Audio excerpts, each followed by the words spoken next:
শ্রেণী ব্যক্তির হিসাব আল্লাহ তাআলা নেবেন না। এর মধ্যে এক প্রকার ব্যক্তি হলো যারা বিনা হিসাবে জান্নাতে যাবে, সুবহানাল্লাহ বলেন।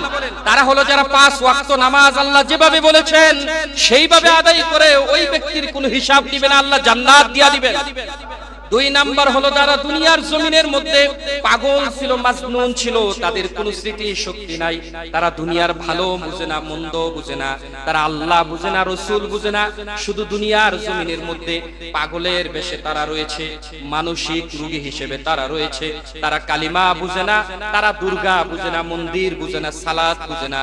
এই সকল ব্যক্তিদের হিসাব আমার রব হাসরের ময়দানে নিবে না। আল্লাহ তাআলা যদি এই ব্যক্তির হিসাব না নিয়ে থাকে তাহলে আমরা কেমন শিক্ষা গ্রহণ করছি?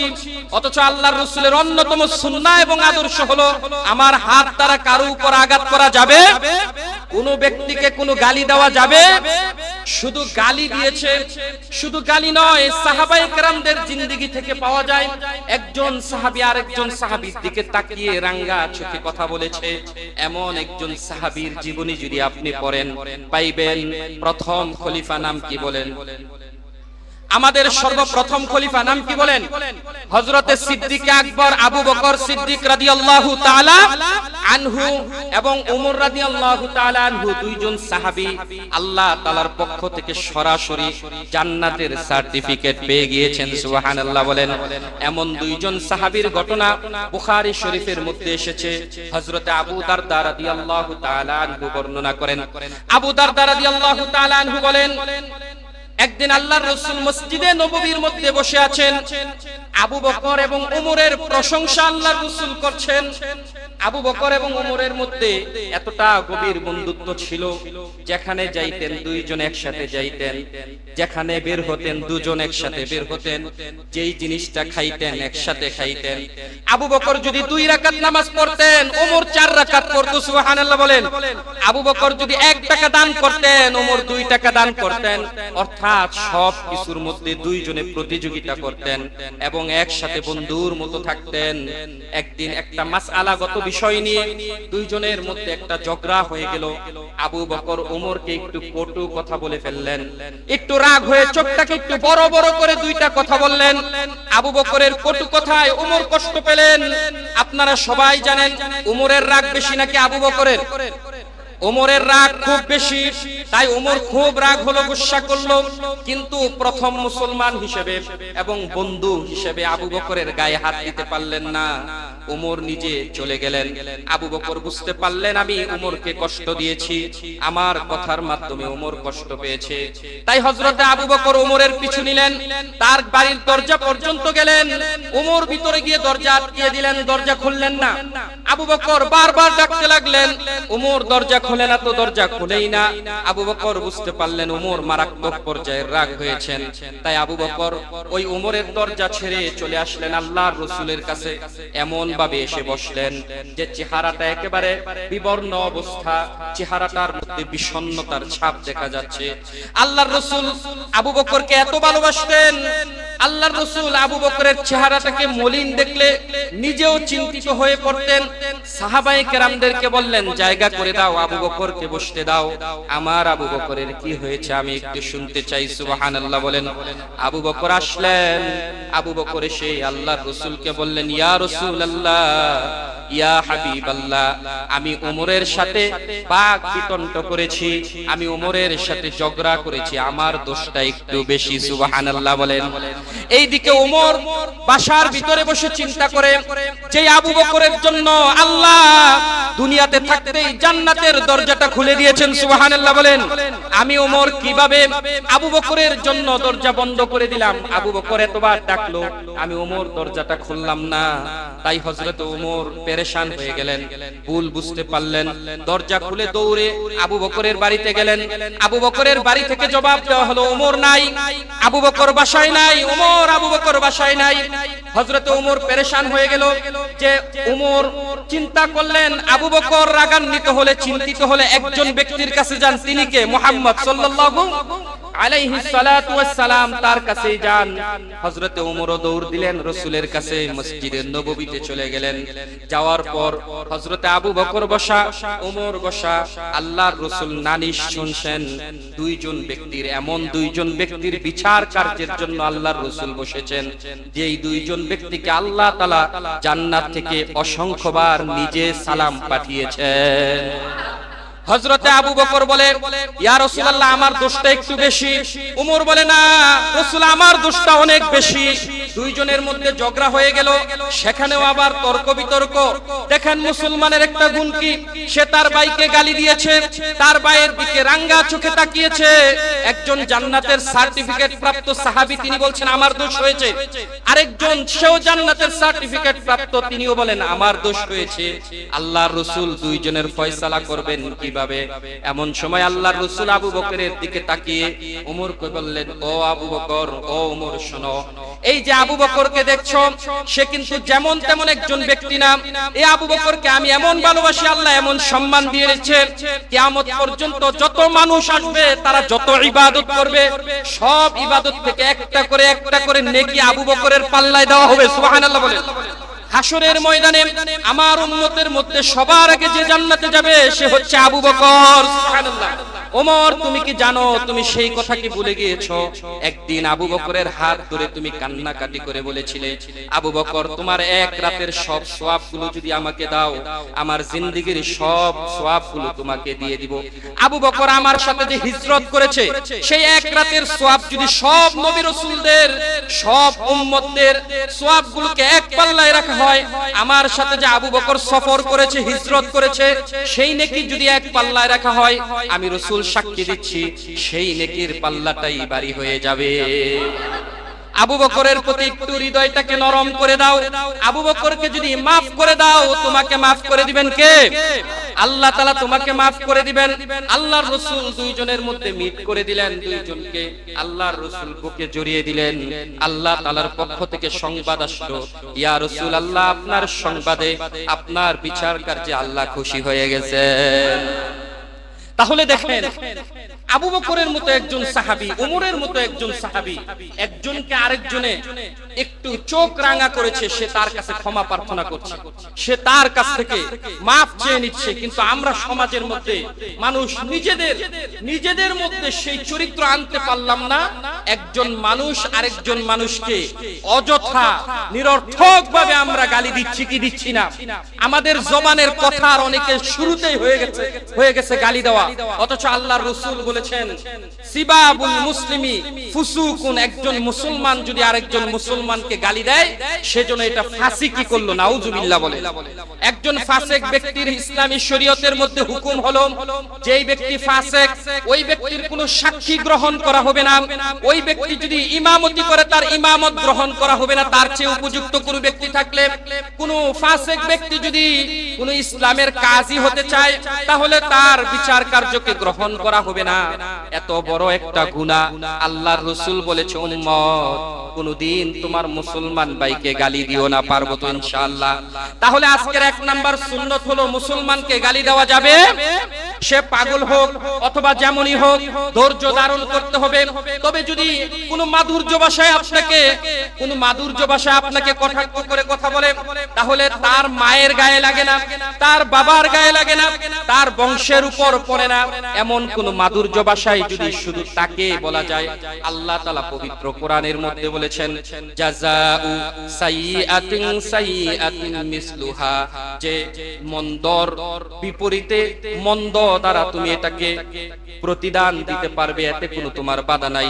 যদি কোনো ব্যক্তি তোমাকে যতটুকু মন্দ বলেছে তুমি ততটুকু মন্দ বলতে পারবে, সে তোমাকে যতটুকু আঘাত করেছে তুমি ততটুকু আঘাত করতে পারবে, এর বেশি আঘাত করতে পারবে? যদি বেশি আঘাত করো তাহলে আবার জুলুম হবে। তবে এর জন্য তোমার জন্য উচিত হলো ক্ষমা করে দেওয়াটাই হচ্ছে তোমার জন্য হৃদয় এবং তোমার সহানুভূতির একটা পরিচয় হলো তুমি তাকে ক্ষমা করে দিবে, কারণ একমাত্র ক্ষমাকারী ব্যক্তিকে আল্লাহ তাআলা বলেন সিবগাতাল্লাহ ওয়া মান আহসানু মিনাল্লাহি সিবগা ওয়া নাহনু লাহু আবিদুন। বান্দা আমার গুণে গুণান্বিত হয়ে যাও। আমার একটা গুণ হলো একজন মুমিন আরেকজন মুমিনকে ক্ষমা করে দেওয়া। আমার গুণ হলো আমি আমার বান্দাদেরকে ক্ষমা করে দেই। তুমি যদি আমার বান্দা হতে চাও তাহলে তুমিও তোমার ভাইকে ক্ষমা করে দাও। সুবহানাল্লাহ বলেন। যদি কোনো ব্যক্তি ক্ষমা করে দেয়, ক্ষমার কারণে আল্লাহ তাআলা হাসরের ময়দানে ওই ব্যক্তির যত দোষ ত্রুটিগুলো আছে আল্লাহ তাআলা ডেকে রাখবেন। এক সময় ক্ষমাশীল বান্দাকে আল্লাহ পর্দার আড়ালে নিয়ে বলবে, তুমি দুনিয়ার মানুষের দোষগুলি ক্ষমা করে দিয়েছো। তোমাকে যারা আঘাত করেছে তুমি প্রতিঘাত করো নাই, তুমি তাদেরকে maaf করে দিয়েছো। আজকের দিনে আমি তোমার জন্য গফফার। সুবহানাল্লাহ বলেন।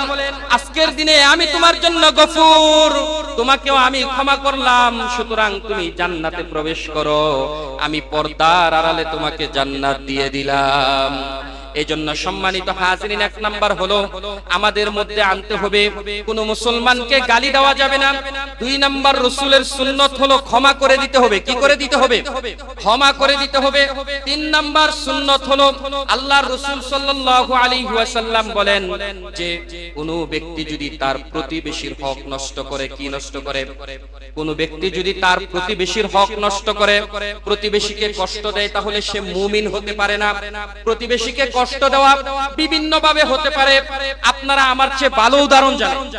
ভালো উদাহরণ জানেন না? প্রতিবেশীকে হক নষ্ট করা অথবা কষ্ট দেওয়ার ব্যাপারে একজন ব্যক্তি আরেকজন ব্যক্তি ঘরের ছাদ দেয় এমন ভাবে যাতে পানিটা তার জমিনে গিয়ে পড়ে, এমন ভাবে ঘর উঠায় যে সে যেন ঘরের কোনো কাজ করতে না পারে। এমন আছে কি নাই? প্রতিবেশীকে কষ্ট দেওয়া। এমন ভাবে রাস্তার পাশে ময়লা আবর্জনা ফেলে রাখে, রাস্তা দিয়ে মানুষ হাঁটলে মানুষ দুর্গন্ধে কষ্ট ভোগ করে, মানুষ রাস্তা দিয়ে চলতে পারে না। এমনটা যদি হয় তাহলে প্রতিবেশীকে কি দেওয়া হয়? কষ্ট দেওয়া হয়। আল্লাহর রাসূল বলেন যদি প্রতিবেশীকে কষ্ট দাও তাহলে তুমি মুমিন হতে পারবে না। তাহলে মুসলমান আজকে আমাদের শিখতে হবে তিনটা সুন্নাত। এক নাম্বার সুন্নাত হলো কাউকে গালি দেওয়া যাবে না। দুই নাম্বার সুন্নাত হলো maaf করে দিতে হবে। তিন নাম্বার সুন্নাত হলো প্রতিবেশীর হক নষ্ট করা যাবে না। এই জন্য প্রতিবেশীর সাথে সুন্দর আচরণ করতে হবে। পারবো তো ইনশাআল্লাহ? পারবো তো ইনশাআল্লাহ? তাহলে আল্লাহ তাআলা আমাদেরকে রাসূলের যে আনুগত্য করার কথা বলেছেন সেই আয়াতের পুঙ্খানুপুঙ্খানুভাবে আমল করা হবে।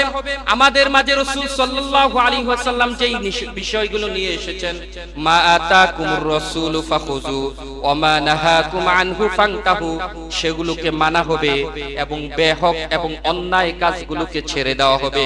এই জন্য রাসূলের জন্মের দিনে, রাসূলের মৃত্যুর দিনে যেই মাসটাতে হয়েছে রবিউল আউয়াল মাস, এই মাসের মধ্যে যদি আমরা এইগুলোকে মেনে চলতে পারি তখনই সার্থক হবে আশিকে রাসূল হিসেবে। তখনই আমরা আশিকে রাসূল, রাসূলের উম্মত হিসেবে হাসরের ময়দানে দাঁড়াতে পারবো। আর রাসূল আমাদের জন্য সুপারিশ করবে, আমরাও অন্যান্য নবীর জন্য সেই দিন সাক্ষী হিসেবে আল্লাহ তাআলার কাঠগড়ায় দাঁড়াতে পারবো। পারবো তো ইনশাআল্লাহ? সেই জন্য আমরা রাসূলের সুন্নাতগুলো মেনে চলবো তো। আল্লাহর রাসূল যে সকল মিশন নিয়ে এসেছেন আমাদের সামনে, প্রত্যেকটা মিশন এমন ছিল যে আল্লাহর রাসূলের প্রত্যেকটা মিশন ছিল উম্মত দরদি। উম্মতের জন্য আল্লাহর রাসূল চাইতেন কিভাবে সংক্ষিপ্ত থেকে সংক্ষিপ্ত, অল্প থেকে অল্প জিনিসের মাধ্যমে আল্লাহ maaf করে দেয়। সুবহানাল্লাহ। এই জন্য বুখারী শরীফের পৃষ্ঠা উল্টালে পাবেন যে আল্লাহর রাসূলের একজন সাহাবী হযরত আবু হুরায়রা বর্ণনা করেন যে একদিন আমরা রাসূলকে নিয়ে বসে আছি, এমন সময় আল্লাহর রাসূল আমাদের মজলিস থেকে উঠে চলে গেলেন। কারণ উম্মতের এত বেহাল দশা দেখে রাসূলের মন সইতেছে না। রাসূল চান সব উম্মত ইসলাম ধর্ম গ্রহণ করুক, সবাই একসাথে জান্নাতে চলে যাক। সুবহানাল্লাহ।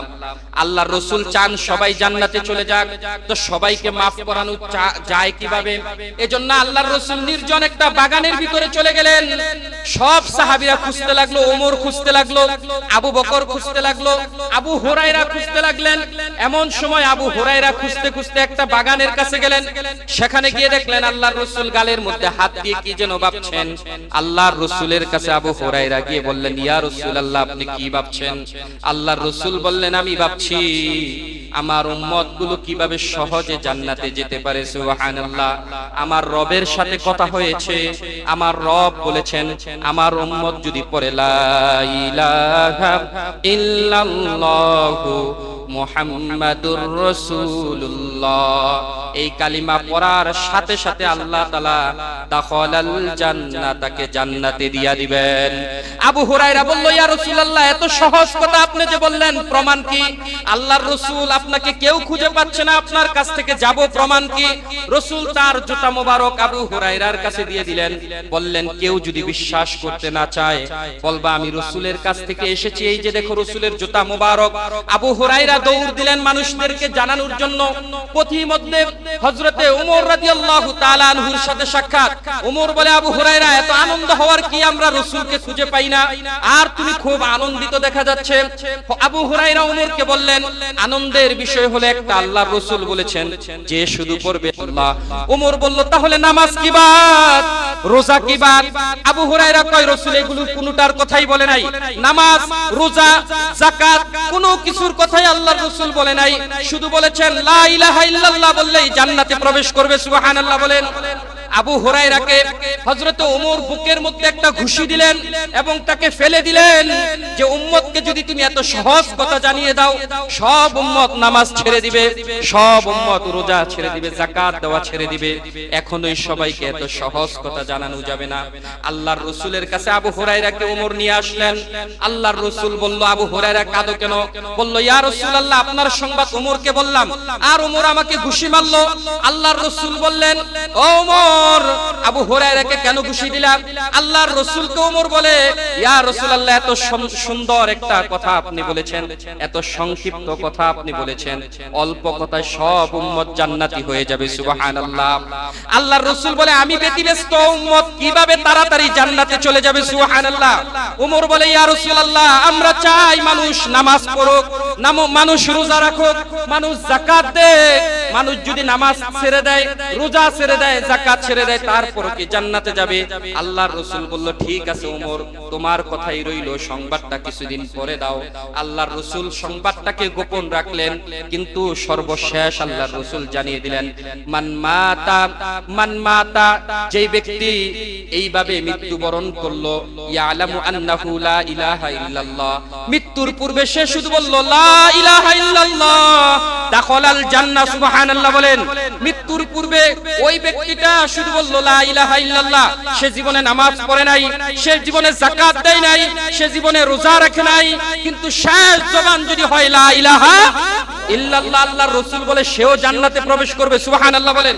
তাহলে দেখেন কেমন রাহমাতাল লিল আলামিন, ওয়া মা আরসালনাকা ইল্লা রাহমাতাল লিল আলামিন, এমন একজন রাসূল যিনি সংক্ষিপ্তভাবে দ্রুত গতিতে আমাকে এবং আপনাকে জান্নাতে নিতে চায়। সুবহানাল্লাহ।